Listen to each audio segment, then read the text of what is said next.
জমি বিরোধের জেরে প্রতিপক্ষের হামলায় হেলাল উদ্দিন নামে এক ব্যক্তি নিহত হয়েছেন।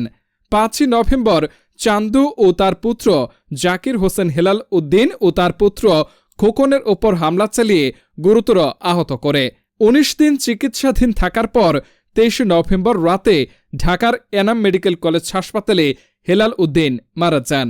স্থানীয়রা দোষীদের দৃষ্টান্তমূলক শাস্তির দাবি জানিয়েছেন।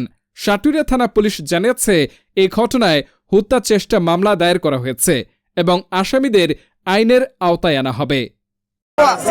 আমাদের আর কোনো চাওয়া নেই, আমাদের আজকে মারা গেছে সন্ত্রাসীদের ফাঁসি চাই, আমরা সবাই ফাঁসি চাই, ফাঁসি আমরা কিছুই চাই না, আমাদের চাওয়া একটাই শুধু ফাঁসি চাই। বাঙ্গাবাড়ি বানহারা শিমুলা কোরাল বাগবাড়ি সমস্ত লোকে ফাঁসি চাই।